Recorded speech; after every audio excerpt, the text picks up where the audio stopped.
नमस्कार सांगमाने आज आम भगवान श्रीकृष्ण विषय तृतीय अध्याय भगवान श्रीकृष्ण जन्म विषय जाना चलतु केही एपरी युक्ति करि जे जेउ भगवान एक दृष्टि निक्षेप करी एक भौतिक जगत सृष्टि करती से वसुदेव को स्त्री देवकी गर्भरे आसी पारिबे नाही। एई युक्ति को एड़ाइबा पाई वसुदेव कहिले, हे मोर प्रिय प्रभु, आपण जे देवकी गर्भरे आविर्भूत हेले यह अति आश्चर्य घटना नुहे, कारण ए सृष्टि मध्य सेही भली प्रकाश पाइछि। आपण जलरे महाविष्णु रूपरे सारित थिले एवं आपणक निश्वासरू असंख्य ब्रह्मांड सृष्टि हेला। आपण प्रत्येक ब्रह्मांड मध्यरे गर्भोदक साइनी विष्णु रूपरे विस्तार कले एवं प्रत्येक जीव हृदय रे प्रवेश कले, एपरिकी प्रत्येक अणु मध्यरे मध्य प्रवेश कले। तेणु सही प्रकारे देवकी गर्भरे आपणक प्रवेश को बुझा जाई पारे।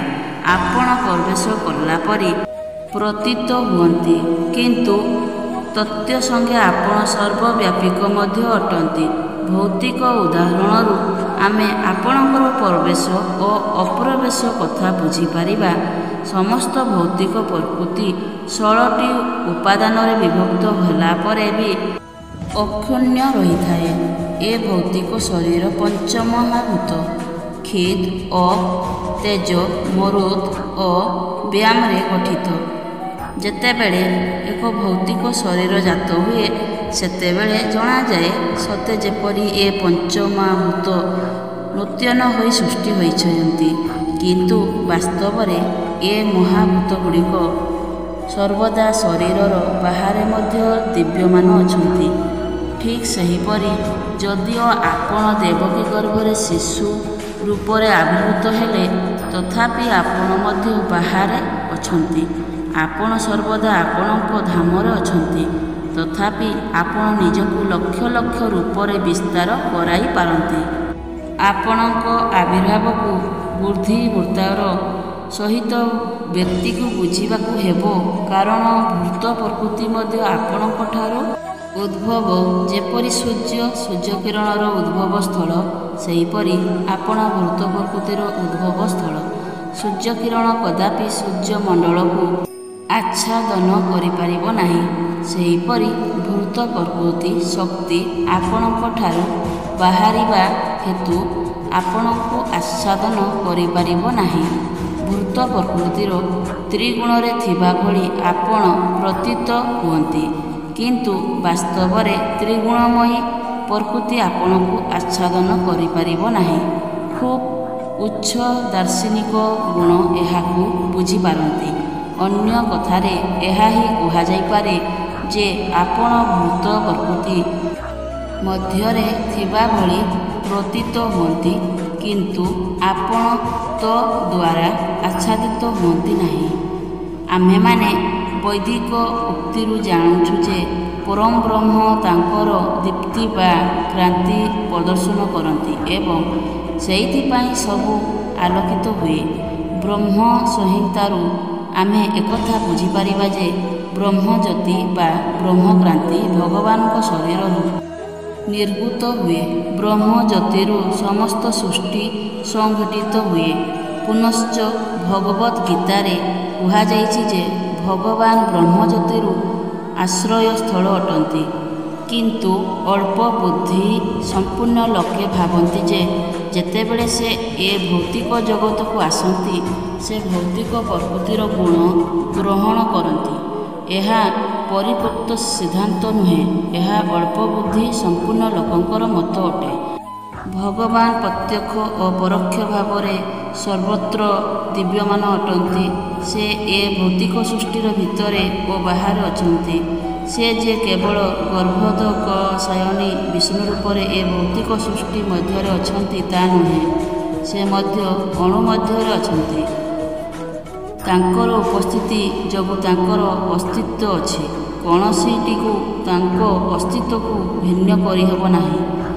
ବେଦବାଣୀରୁ ଆମେ ଜାଣୁ ଯେ ପରମାତ୍ମା ବା ସମସ୍ତଙ୍କର ଆଦି କାରଣ ଭଗବାନଙ୍କୁ ଖୋଜି ବାହାର କରିବାକୁ ହେବ।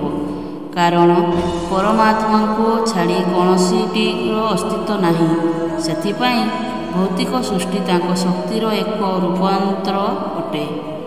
ଉଭୟ ଜଡ଼ବସ୍ତୁ ଏବଂ ଜୀବନ ଶକ୍ତି ଆତ୍ମା ତାଙ୍କଠାରୁ ହିଁ ଉଦ୍ଭବ। କେବଳ ନିର୍ବୋଧ ହିଁ ଭାବେ ଯେ ଯେତେବେଳେ ଭଗବାନ ଆବିର୍ଭୂତ ହୁଅନ୍ତି ସେ ଭୂତ ପ୍ରକୃତିର ଅଧୀନ ହୁଅନ୍ତି। ଏପରିକି ସେ ଏକ ଭୌତିକ ଶରୀର ଗ୍ରହଣ କଲା ପରି ପ୍ରତୀୟମାନ ହେଉଥିଲେ ମଧ୍ୟ ସେ କୌଣସି ଭୌତିକ ନିୟମର ଅଧୀନ ନୁହନ୍ତି। ସେଇଥିପାଇଁ ଶ୍ରୀକୃଷ୍ଣ ଆବିର୍ଭୂତ ହୋଇଥିଲେ ଏବଂ ଭଗବାନଙ୍କ ଆବିର୍ଭାବ ଓ ତିରୋଭାବ ସମ୍ବନ୍ଧୀୟ ସମସ୍ତ ଭ୍ରମାତ୍ମକ ସିଦ୍ଧାନ୍ତକୁ ପରାସ୍ତ କରିଥିଲେ। ହେ ଭଗବାନ, ଆପଣଙ୍କର ଆବିର୍ଭାବ, ସ୍ଥିତି ଏବଂ ତିରୋଭାବ ଏ ସମସ୍ତ ଭୂତ ପ୍ରକୃତିର ପ୍ରଭାବର ବହୁତ ଊର୍ଦ୍ଧ୍ୱରେ। ଆପଣ ହେଉଛନ୍ତି ପରମ ବ୍ରହ୍ମ ଏବଂ ସବୁକିଛିର ନିୟନ୍ତ୍ରଣକାରୀ। ଆପଣଙ୍କ ପକ୍ଷରେ କିଛି ଅସମ୍ଭବ ନୁହେଁ କିମ୍ବା ଆପଣଙ୍କଠାରେ କୌଣସି ବିରୋଧାଭାସ ନାହିଁ।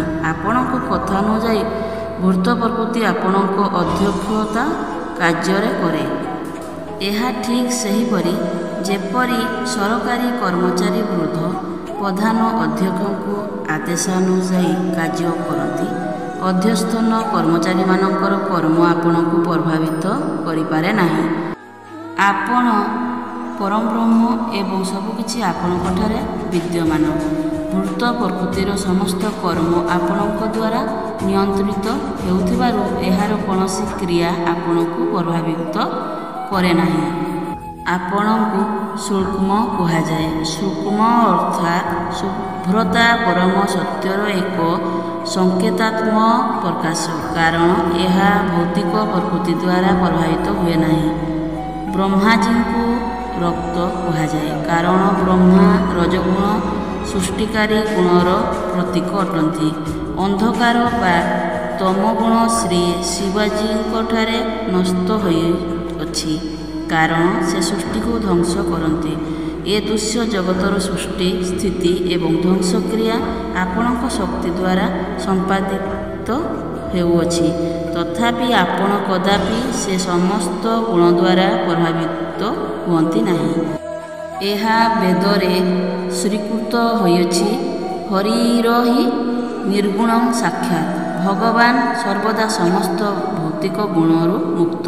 ଏହା ମଧ୍ୟ କୁହାଯାଇଛି ଯେ ଭଗବାନଙ୍କଠାରେ ରଜଗୁଣ ଓ ତମୋଗୁଣ ନାହିଁ। ହେ ଭଗବାନ, ଆପଣ ପରମ ନିୟନ୍ତ୍ରଣକାରୀ, ପରମ ପୁରୁଷ ଭଗବାନ। ଆପଣ ଏ ଦୃଶ୍ୟ ଜଗତର ଧାରାକୁ ପରିଚାଳନା କରନ୍ତି। ଆପଣ ପରମ ନିୟନ୍ତ୍ରଣକାରୀ ହୋଇ ମଧ୍ୟ ଆପଣ ଦୟା ପରବଶ ହୋଇ ମୋ ଗୃହରେ ଆବିର୍ଭୂତ ହୋଇଛନ୍ତି। ଆପଣଙ୍କ ଆବିର୍ଭାବର ଉଦ୍ଦେଶ୍ୟ ହେଲା ପୃଥିବୀରେ ରାଜୁତି କରୁଥିବା ଅସୁର ରାଜାମାନଙ୍କର ଅନୁଗତମାନଙ୍କୁ ବିନାଶ କରିବା। ସେମାନେ ରାଜପୁତ୍ରମାନଙ୍କ ପରି ପୋଷାକ ଧାରଣ କରିଛନ୍ତି, କିନ୍ତୁ ବାସ୍ତବରେ ସେମାନେ ଅସୁର ଅଟନ୍ତି। ମୁଁ ଜାଣେ ଯେ ଆପଣ ସେମାନଙ୍କୁ, ସେମାନଙ୍କର ଅନୁଗତମାନଙ୍କୁ ଏବଂ ସୈନ୍ୟମାନଙ୍କୁ ନିଶ୍ଚୟ ବଧ କରିବେ। ମୁଁ ଜାଣିପାରୁଛି ଯେ ଆପଣ ପର୍ବର କଂସ ଓ ତାର ଅନୁଗତମାନଙ୍କୁ ବଧ କରିବା ନିମିତ୍ତ ଆବିର୍ଭୂତ ହୋଇଛନ୍ତି। ସେ ଏକଥା ଜାଣିଛି ଯେ ଆପଣ ତାଙ୍କୁ ବିନାଶ କରିବା ନିମିତ୍ତ ଆବିର୍ଭୂତ ହେବେ। ଏଇଥିପାଇଁ ସେ ଆପଣଙ୍କ ପୂର୍ବଜ ବଡ଼ ଭାଇମାନଙ୍କୁ ମାରି ପକାଇଛି। ସେ ବର୍ତ୍ତମାନ ଆପଣଙ୍କ ଜନ୍ମ ସମ୍ବାଦ ପାଇବାକୁ ଅପେକ୍ଷା କରିଛି। ସେ ଯେପରି ଶୁଣିବ ଆପଣ ଜନ୍ମ ହେଲେଣି ବୋଲି ସେ ସାଙ୍ଗେ ସାଙ୍ଗେ ସମସ୍ତ ଅସ୍ତ୍ରଶସ୍ତ୍ର ସହିତ ଆପଣଙ୍କୁ ବଧ କରିବାକୁ ଆସି ପହଞ୍ଚିଯିବ। ବସୁଦେବଙ୍କ ଏ ପ୍ରାର୍ଥନା ପରେ ଶ୍ରୀକୃଷ୍ଣ ମାତା ଦେବକୀ ପ୍ରାର୍ଥନା କଲେ। ତାର ଭ୍ରାତାର ଅତ୍ୟାଚାର ଯୋଗୁଁ ସେ ବଡ଼ ଭୀଷତ୍ରସ୍ତ ହୋଇପଡ଼ିଥିଲେ। ଦେବକୀ କହିଲେ, ହେ ମୋର ପ୍ରିୟ ପ୍ରଭୁ, ବେଦରେ ବର୍ଣ୍ଣିତ ହୋଇଛି ଯେ ବିଷ୍ଣୁଙ୍କ ଠାରୁ ଉତ୍ପତ୍ତ ଆପଣଙ୍କର ସମସ୍ତ ଶାଶ୍ୱତ ରୂପ ଯଥା ନାରାୟଣ, ଶ୍ରୀରାମଚନ୍ଦ୍ର, ଶେଷ ବରାହ, ନରସିଂହ, ବାମନ, ବଳଦେବ ଏବଂ ଏପରି ଆଉ ଲକ୍ଷ ଲକ୍ଷ ଅବତାର ସବୁ ଆପଣଙ୍କ ମୌଳିକ ରୂପ ଅଟେ। ଆପଣ ହେଉଛନ୍ତି ମୂଳ କାରଣ। ଆପଣଙ୍କର ଅନ୍ୟ ସବୁ ଅବତାର ରୂପ ଏ ଭୌତିକ ଜଗତର ବାହାରେ। ଏ ଦୃଶ୍ୟ ଜଗତ ସୃଷ୍ଟି ହେବା ପୂର୍ବରୁ ଆପଣଙ୍କ ରୂପ ଥିଲା। ଆପଣଙ୍କର ସମସ୍ତ ରୂପ ଶାଶ୍ୱତ ଏବଂ ସର୍ବବ୍ୟାପକ। ସେ ସବୁ ସ୍ୱୟଂ ଜ୍ୟୋତିଷ୍ମାନ, ଅପରିବର୍ତ୍ତନୀୟ ଏବଂ ଭୌତିକ ଦୋଷ ଦୁଷ୍ଟ ନୁହେଁ। ଏ ପ୍ରକାର ଶାଶ୍ୱତ ରୂପମାନ ଚିରବିଦିତ ଏବଂ ଆନନ୍ଦମୟ ଅଟେ। ସେମାନେ ଦିବ୍ୟ ସତ୍ୟ ସ୍ଥିତିରେ ଅବସ୍ଥିତ ଏବଂ ସର୍ବଦା ବିଭିନ୍ନ ଲୀଳାରେ ନିୟୋଜିତ। ଆପଣ କେବଳ ଏକ ନିର୍ଦ୍ଦିଷ୍ଟ ରୂପ ମଧ୍ୟରେ ସୀମିତ ନୁହନ୍ତି। ଆପଣଙ୍କର ଏ ସମସ୍ତ ଦିବ୍ୟ ଶାଶ୍ୱତ ରୂପ ସ୍ୱୟଂ ସମ୍ପୂର୍ଣ୍ଣ ଅଟନ୍ତି। ମୁଁ ବୁଝିପାରୁଛି ଆପଣ ଭଗବାନ ବିଷ୍ଣୁ ଅଟନ୍ତି। ସାଙ୍ଗମାନେ, ଆଜି ପାଇଁ ଭଗବାନଙ୍କର ଜନ୍ମ ବିଷୟରେ ଏତିକିରେ ରଖୁଛି। ଆଗାମୀ ଅଧ୍ୟାୟରେ ଜାଣିବା। ଆମ ଭିଡ଼ିଓ ଯଦି ଭଲ ଲାଗିଥିବ ଭିଡ଼ିଓକୁ ଲାଇକ୍, ସବସ୍କ୍ରାଇବ୍, ସେୟାର କରିଦିଅନ୍ତୁ। କମେଣ୍ଟ ମାଧ୍ୟମରେ ଜୟ ଶ୍ରୀକୃଷ୍ଣ ଲେଖିଦିଅନ୍ତୁ। ନମସ୍କାର।